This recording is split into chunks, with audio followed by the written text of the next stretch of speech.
انا نادي القرن وبعلنها، هاتوا فرقة ما كسرتش عينها، انا ملك التسعين والكيف في الملعب اخصامي باينها. مساء الخير، مساء الخير على شعب الاهلي العظيم في اي مكان في الدنيا. معاكم عماد سعد في برنامجكم كبسولة العمدة في الحلقة تحمل رقم 114، حلقة يوم الخميس، اخر حلقات الاسبوع. زي ما متعودين في كل حلقاتنا اللي فاتت، قبل ما نتعرف على موضوعاتنا ومحاور الحلقة، اكيد انا مدين بالشكر الجزيل لكل اصدقائنا وحبايبنا الاهلاوية اللي بيدعمونا وبيتفاعلوا معانا في كل حلقاتنا اللي فاتت، لذا وجب الشكر والتقدير. ودلوقتي تعالوا نتعرف على موضوعات حلقتنا النهاردة. عموته وقع والاهلي يبدأ التحضير للموسم الجديد. ملايين برشلونة تنعش الاهلي. رقي الاهلي العظيم في صورة. زملكاوية محترمون يردون حق الاهلي. رخصة الزمالك اخذت الضربة القاضية من عمر فرج. الزملكاوية دول بقى لازم يتحاكموا. مذيعة الزمالك تفضح وتهدد رئيس الفيفا. ودلوقتي مع الفقرة الأولى في حلقتنا النهاردة، وهي عموته وقع للأهلي بالأمس ويبدأ التحضير للموسم الجديد.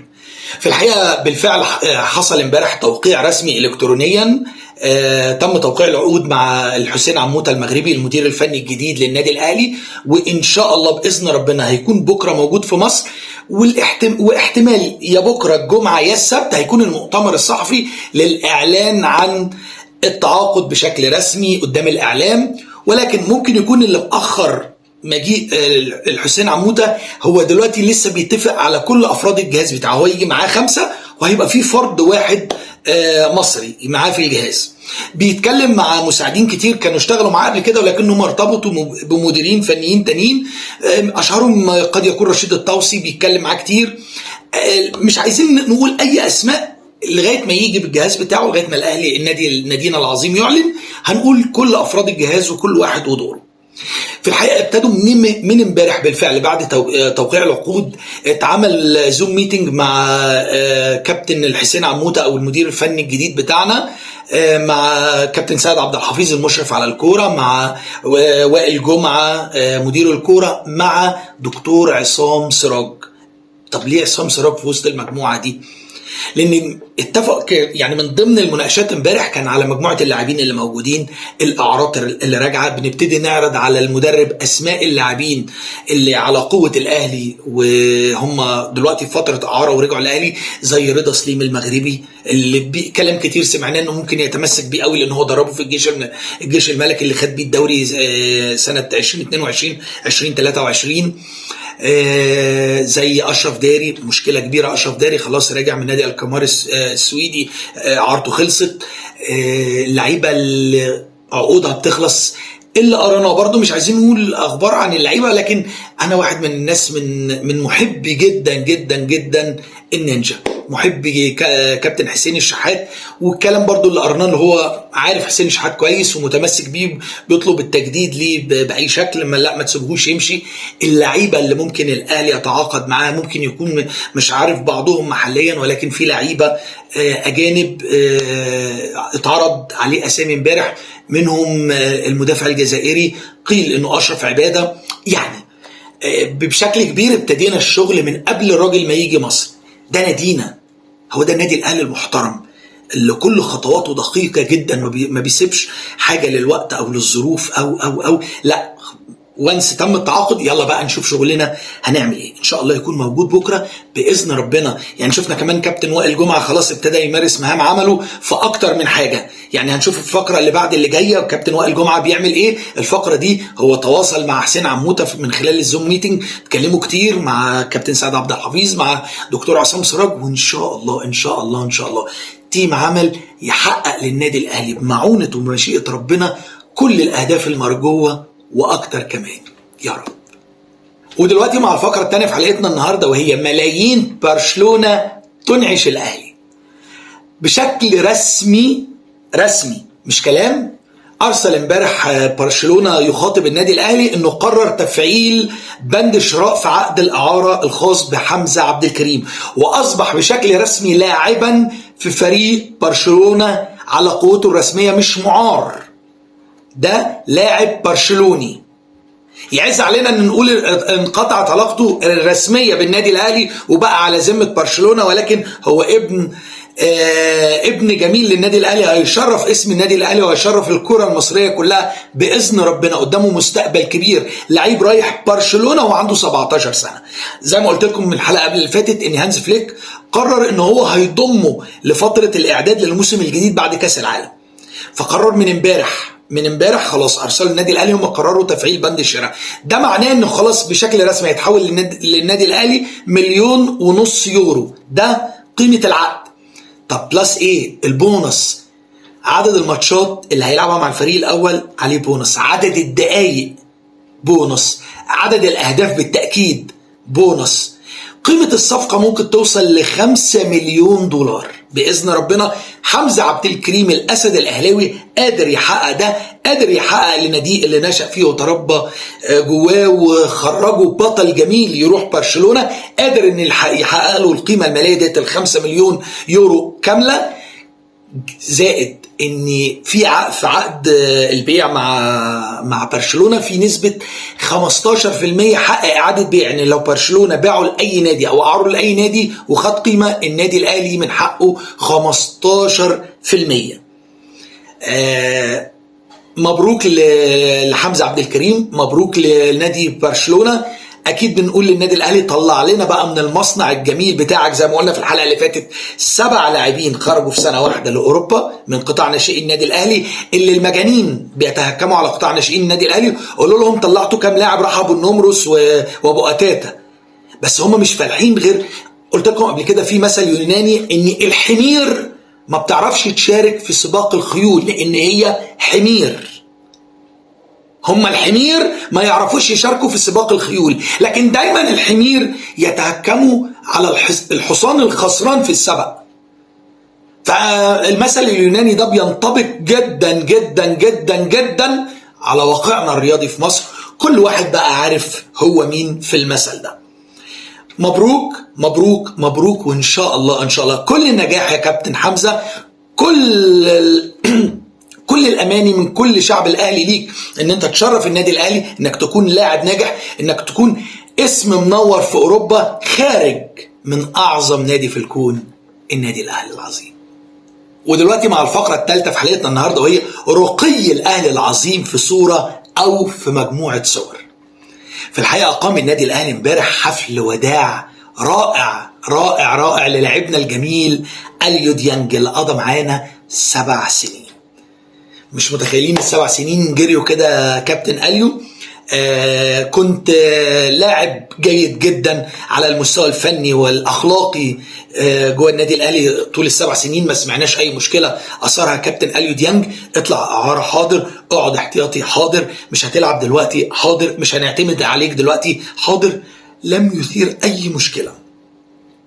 فكان حقه على النادي الاهلي، هو ما نقدرش نقول حقه الا اذا كان بيتعامل مع نادي محترم، فنقول حقه ان يتعمل له. اتفرجوا، بصوا مدير الكرة الجديد كابتن وائل جمعة وهو بيودعه، المشرف على الكرة كابتن سيد عبد الحفيظ اللي اتعامل معاه كتير كمدير للكرة، الطبيب بيودعه، العمال بيودعوه. الله عليك يا اهلي عظيم، الله عليك يا اهلي عظيم. شفنا أندية مش عارف اقول ايه، متسولة، زي ما قال الاستاذ محمد المحمودي لما لعيب عقده انتهى ومشي نزلوا صورته وداسوا عليها بالجزم. ده الفرق. دايما اقول الفرق بينك يا اهلي وبين كل اللي حواليك سنين ضوئية. محدش هيفهم الكلام ده الا المنتمي للنادي الاهلي، اللي عارف يعني ايه قيم النادي الاهلي، يعني ايه اخلاقيات النادي الاهلي، يعني ايه مبادئ النادي الاهلي، يعني ايه مثل النادي الاهلي. اقعدوا سنين اتعلموا، يمكن يا فشلة، يا كل فاشل، يا كل نادي وضيع، يا كل نادي كومبارس، اعرف من اين سقطت وقم. انت ساقط دايما لانك لا تملك الاخلاق، لا تملك المبادئ، لا تملك الاخلاقيات، اخلاقيات الكوره، اخلاقيات الرياضه. اتعلموا من النادي الاهلي. شوفوا لعيب بيمشي بيتعمل له ايه. اتحدى حد يجيب صورة للاعب سايب نادي تاني بيدعي انه هم اكبر قلعة مزيفة، ليه صورة زي دي وهو ماشي. كل اللعيبة في الفيفا.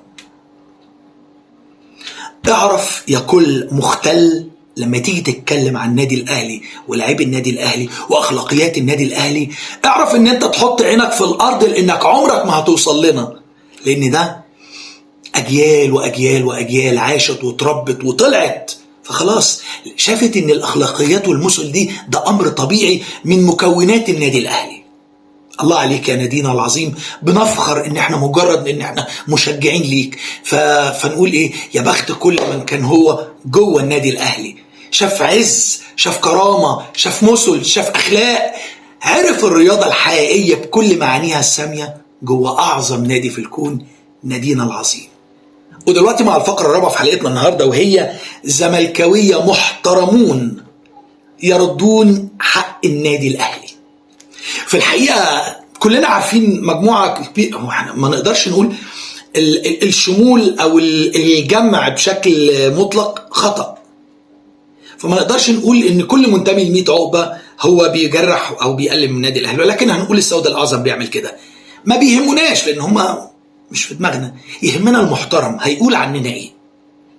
لما يجي قامة كبيرة جدا جدا جدا لها مكانة في قلب كل اهلاوي، انا على يقين ان هو بيحتل مكانة كبيرة في قلوب الاهلاوية، المعلم حسن شحاتة.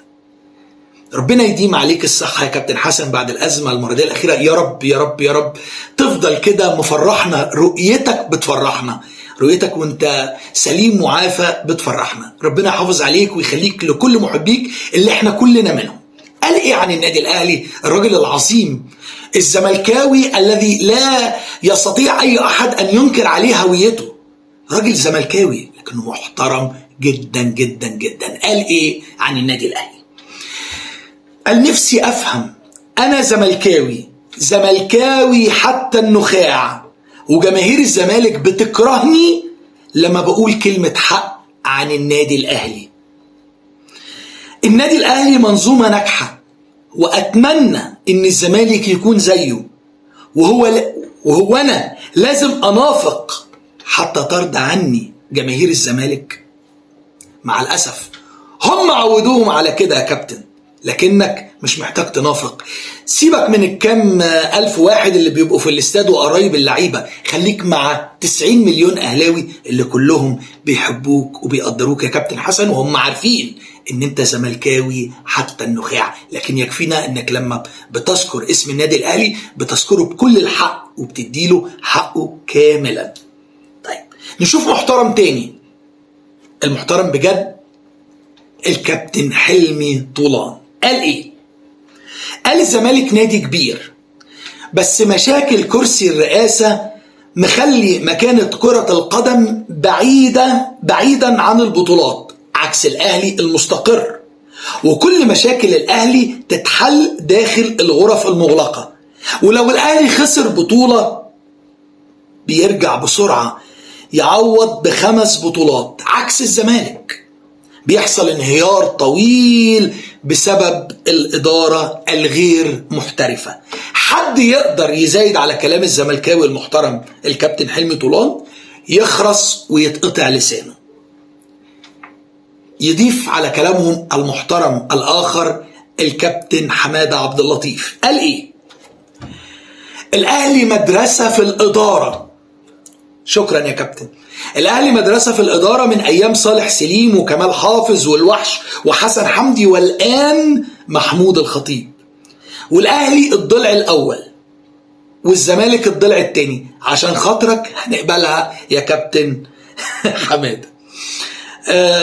ما توهتني، مش مقتنع، بس عشان بنحبك وبنقدرك ما نقدرش نقطع جزء من كلامك. هنقول الضلع الثاني بس الضلع الخفيف اللي هو يعني ممكن نستغنى عنه. تمام؟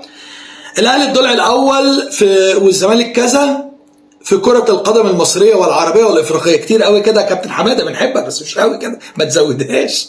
المهم، والعربية والإفريقية بالبطولات ومنصات التتويج. وأتمنى أن الزمالك يحذو مثل الأهلي حتى تنجح منظومة كرة القدم في الزمالك. ده تمنيك، أنا بتمنى أنه ما يسمعولكش بالتأكيد، ولكن يكفينا كلامك المحترم عن النادي الأهلي. نختتم كلام الزملكاويه المحترمين بالجميل الكابتن أشرف قاسم. قال إيه؟ مش عيب إن الزمالك يتعلم من منظومة متكاملة، ونجاحها ليس بالكلام المعسول لإرضاء جماهير الزمالك. عيب التحدث، بيقول للكل، عيب التحدث عن إن بطولات الأهلي بالحكام. النادي الأهلي على مدار تاريخه عنده القوة الشرسة في الفوز بالبطولات دون تدخل حكام أو أي عامل خارجي. شابو ليكم يا زملكاويه يا محترمين، نشيلكم على راسنا أي محترم منتمي لأي نادي في الدنيا مدام بيذكر الأهلي بالحق وبالخير وبيدي للنادي الحق، النادي الأهلي حقه، وما بيتجاوزش في حق النادي الأهلي، ما يكذبش في حق النادي الأهلي، ما يقللش من مكانة وقدرات وبطولات النادي الأهلي. أكيد هيلاقي مننا كل الاحترام والتقدير زي الأربعة الأفاضل الزملكاويه دول. على راسنا جميعا، شابوه يا زملكاويه يا محترمين. ودلوقتي مع الفقرة الخامسة في حلقتنا النهاردة، وهي رخصة الزمالك الأفريقية والمفروض المحلية خدت الضربة القاضية من عمر فرج. فرحوا قوي وطلعوا يبيعوا الوهم لجمهورهم. احنا خلصنا 3 قضايا من ال 17 ولا 19 قضية، كانوا وصلوا 19. خلصنا 3 قضايا. جميل، الناس فرحت، او المغيبين فرحوا اللي ما بيقروش، اللي بيستمدوا معلوماتهم من الناس دي بيفتكروا ان هم الصادقين وبيقولوا لهم المعلومه الحقيقيه. بالفعل 3 قضايا، بس ده نص الحقيقه. القضايا دي قيمتها الماليه قد ايه؟ مساعدين جوزيه جوميز الثلاثه اللي 30,000 و40,000 و50,000، يعني الثلاثه يمكن ما يجوش مع بعض 120,000. ال3 قضايا اللي خلصوه.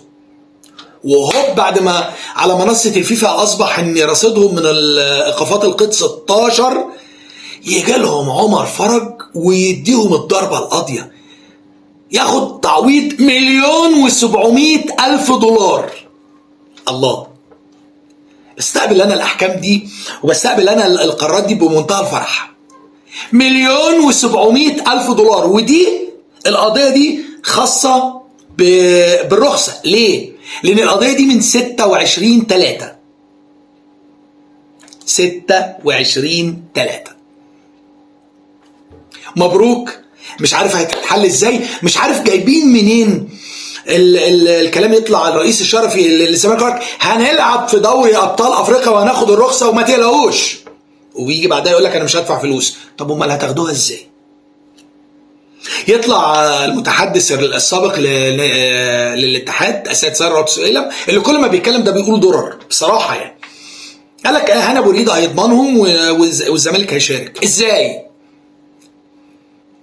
ازاي القضايا دي هتتحل ازاي؟ طيب عارفين عمر فرج ده، عارفين الصفقه بتاعته كلفت الزمالك قد ايه؟ 3 مليون يورو. 3 مليون يورو قيمة شراء اللاعب، والغرامة اللي فرضت على الزمالك دلوقتي 1,700,000. طب اللاعب ده لعب قد ايه في الزمالك؟ لعب 5 ماتشات بس. يعني الماتش الواحد لعمر فرج ب600,000 يورو.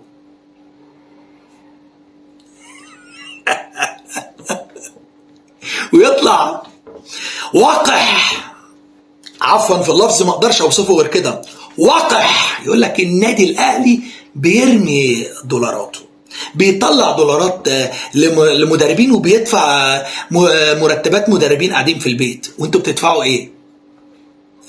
طب الاهلي داخل له مثلا ما يقارب 5 مليون يورو من حمزه عبد الكريم، واخد من كاس العالم 11 مليون يورو، واخد من وسام ابو علي حوالي 9 مليون يورو. احنا بنتكلم في حوالي 25 مليون يورو.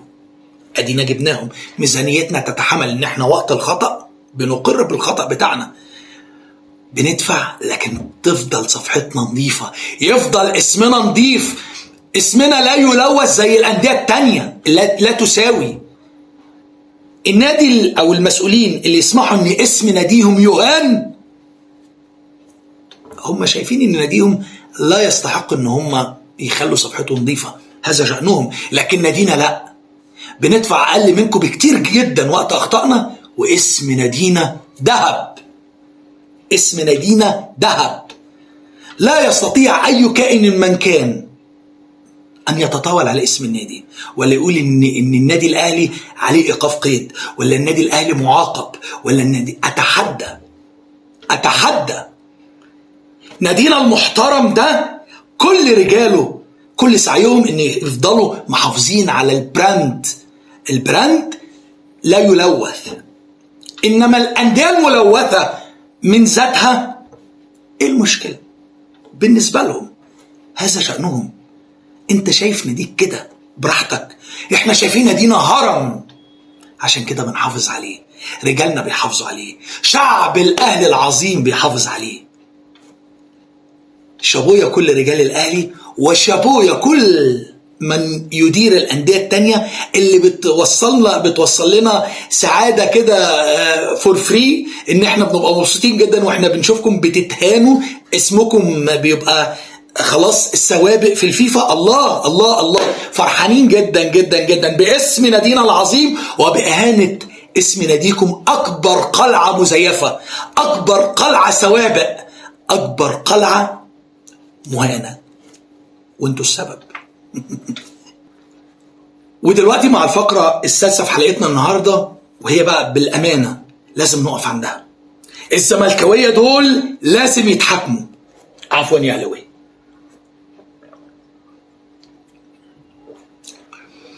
مين الزملكاوية دول؟ تعالوا نشوفهم واحد واحد.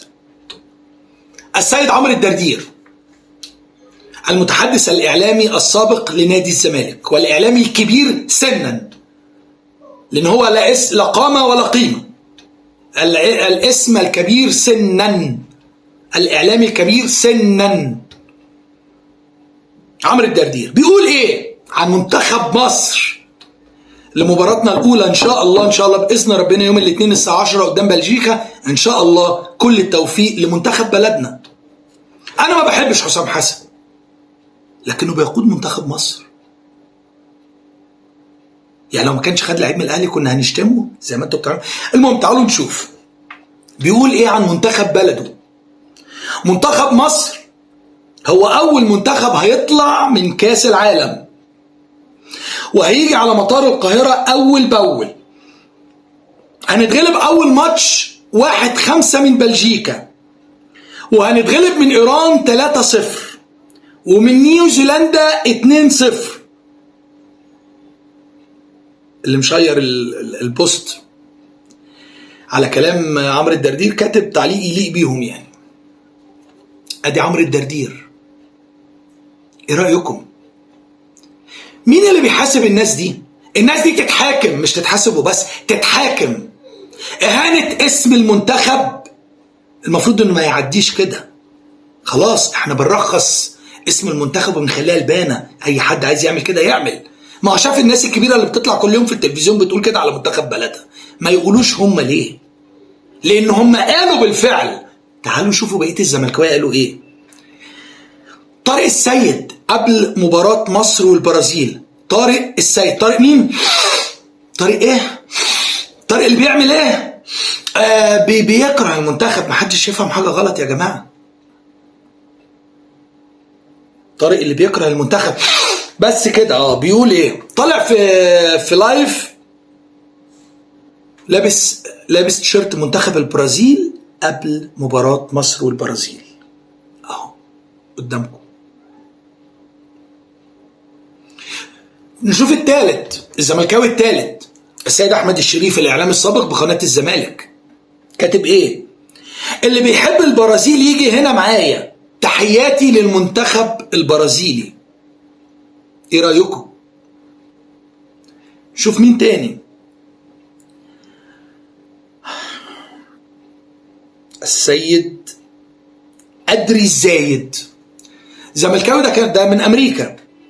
الباشا راح الملعب كاتب ايه من داخل الاستاد الان: ان شاء الله نفوز على منتخب الاهلي. هو لابس تيشيرت منتخب البرازيل. عرفتوا ان الزملكاويه الكبار عملوا ايه في الزملكاويه المشجعين العاديين؟ تمام. يجي زملكاوي تاني باسم اسلام الحسني قال ايه: اخواتي ولاد ادم وحواء، ربنا يكبر بخاطركم النهارده، مستني الحفله على الاقرع ان شاء الله. الاقرع المدعو طبعا بالتاكيد حسام حسن قبل مباراه مصر والبرازيل. مستني الحفله على الاقرع بعد مباراه مصر والبرازيل.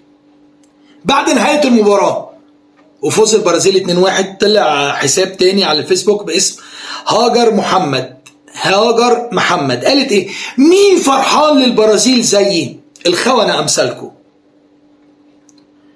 ويطلع تاني واحد تاني اسمه ابراهيم محمد الورداني قال: مبروك لكل اخواتي البرازيليان، الله عليك اللي منورين الاكاونت ولابس تيشيرت منتخب البرازيل. لغايه ما نختم بقى بالمدعو اسلام نجاح قال ايه: انتهاء المباراة بفوز منتخبنا الغالي على منتخب الجهلي 2-1. منتخبنا الغالي بقى منتخب البرازيل هو منتخب الزملكاوية الغالي على منتخب الجهلي 2-1، ولكن كنا قادرين نكسبهم أقل واجب 5 بس قدر الله وما شاء فعل. ايه رأيكم؟ الزملكاوية دول يعدوا عادي من غير اي حساب؟ ايه رأيكم؟ شفتوا مدعي الوطنية بالأونطة ايه؟ عشان ما خدناش لعيب من الزمالك يبقى عفوا في اللفظ طز في مصر ومنتخب مصر، عفوا يا بلدي يا عظيمة. لما يقزموك التفهين الأقزام اللي مالهمش أي قيمة. الكلام ده يرضي مين؟ مين اللي يقدر يحاسب الناس دي؟ الناس دول فيروس بيتساب ويفضلوا نشطة بيزيدوا. لازم الكل يشوف ان الناس دي اتجابت، الناس دي اتحاسبت، دول يتحاسبوا بتهمة الخيانة. اللي يقول كده على بلده وعلى منتخب بلده امر عادي من وجهة نظركم؟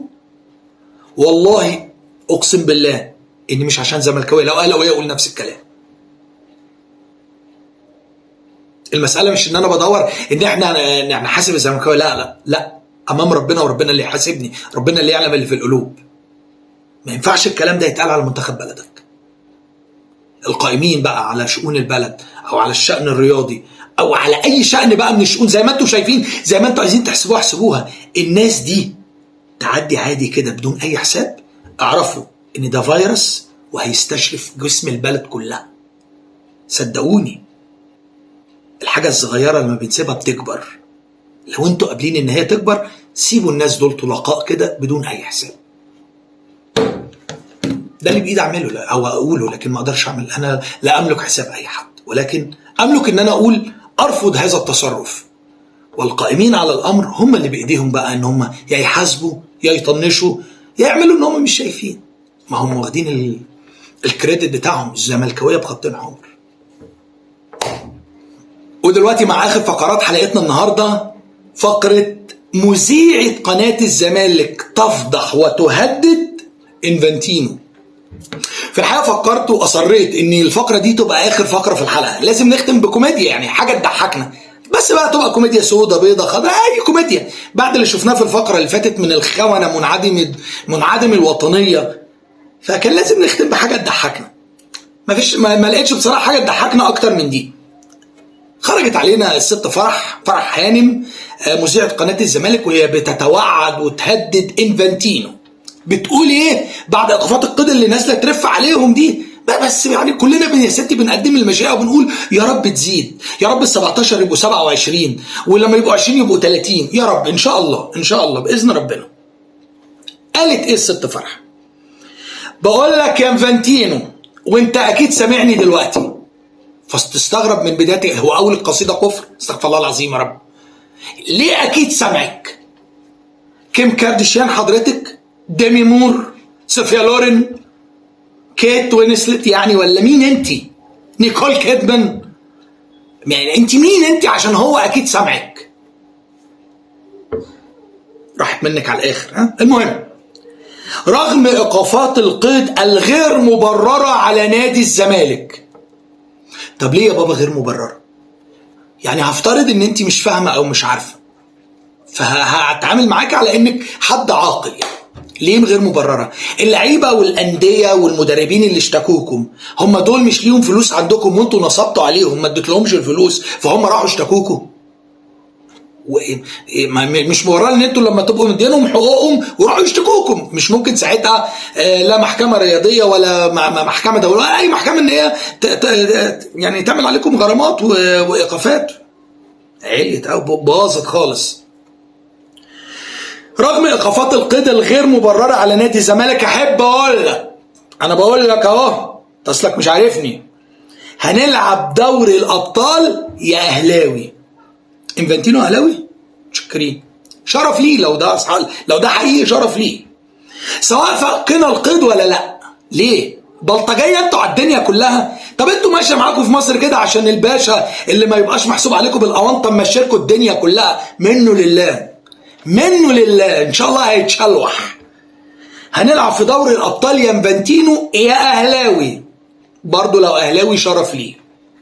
وانا من مكاني ده على لسانها وانا من مكاني ده بناشد كل الاهلاويه الصغير الاول، انت تناشدي مين؟ انت مين انت يا بتاع انت عشان تناشدي الاهلاويه؟ انت فاكره ان في اهلاوي ممكن يسمع لك؟ احنا بناخد كلامك ماده للسخريه، ماده للكوميديا، ماده للضحك. لكن انت توجهي لينا احنا كلام؟ ده انت تبقى خلاص، ده انت لما فيش اي علاج هينفع، ده انت جلسات كهرباء و380 مش هينفع 2 فاس معاك، انت 3 فاس يا دوبك يمكن تقوم اي صاموله من الصواميل اللي ضربت خالص كلها دي. بناشد كل الاهلاويه الصغير والكبير، الرفيع والتخين، القصير والطويل، اللي بيعملوا انفانتينو في الزمالك ده هل يقدر يعمله في الاهلي؟ مش ممكن يعمله في الاهلي. عارفه ليه يا بابا؟ لان النادي الاهلي نادي محترم. النادي الاهلي عمره ما نصب على لاعب، عمره ما نصب على مدرب، عمره ما نصب على نادي. عشان كده عمره ما يعمل ده، لا هو ولا غيره يقدروا يعملوا ده مع النادي الاهلي، لان النادي الاهلي نادي محترم. النادي الاهلي مش نادي سوابق. تمام؟ انا شايفاه بعينيا وهو بيسلم على الكابتن محمود الخطيب وهو بيسلمه الكاس في المغرب في نهائي دوري الابطال. طب يعني يا بنت الايه، انت شفتيه بعينيكي؟ هو في ناس بتشوف بودانها يا بنت هو انت يعني ايه؟ انا شايفاه بعينيا ده خلاص، ما تقول انا شايفاه. وبعد كده هو انت شايفه دي كانت حاجه خافيه؟ يعني هو سلمه الكاس في اوضه ضلمه كده ما حدش شافه؟ ما الدنيا كلها شافته، فهو بيسلمه الكاس، انت بقى شفتيه وهو بيقول له انا اهلاوي. وبيقول له انه اهلاوي وانه مبسوط ان الاهلي كسب البطوله وكانت الدنيا مش سايعه من الفرحه، وعرفت من بعدها انه بيكره نادي الزمالك عشان هو اهلاوي صميم. حلو الفيلم ده، يرضيكم كده يا اهلاويه؟ مش انت بتسالينا؟ هنعتبرك انسان عاقل وبيخاطب ناس عاقله وبنقول لك يرضينا. ده حتى اللي ملوش كبير يشتروا له كبير، احنا كباراتنا كلنا عارفينهم. دوران قيمته على كبير يعني يخلي النادي بدل ما هو ملطشه كده وسوابق، ونادي زي ما اتقال عليه نادي سوابق. احنا نادينا عمر ما حد يقدر يهينه.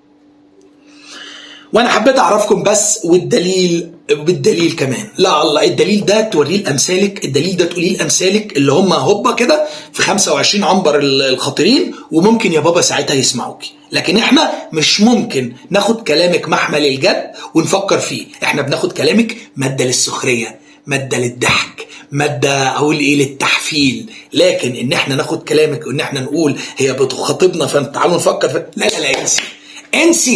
انسي. ده انتوا هوبا هاي خالص خالص خالص. ربنا اقول ايه، ربنا يديمكم في حياتنا ماده كبيره جدا جدا جدا للسخريه والضحك والكوميديا. وبكده اهلاويه نكون وصلنا لنهايه حلقتنا النهارده، الحلقه 114، حلقه يوم الخميس، اخر حلقات الاسبوع. اتمنى من كل قلبي بالتاكيد ان الحلقه تنال احترامكم قبل ما تنال اعجابكم. لو ده حصل اتمنى ان مفيش اهلاوي جميل اتفرج علينا ان هو يبخل علينا باللايك.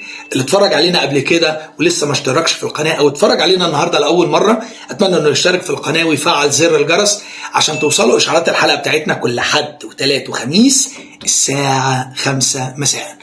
واتمنى من كل قلبي بالتاكيد ان انتوا لو الحلقه بالفعل نالت اعجابكم ان انتوا تشيروها لنا على منصاتكم علشان نقدر نوصل لاكبر عدد من الاهلاويه لسه ما يعرفوش قناه كبسوله العمده، عشان على ايديكم يا رب وبعد فضل ربنا القناه تكبر وتكبر وتبقى ملء السمع والبصر يا رب.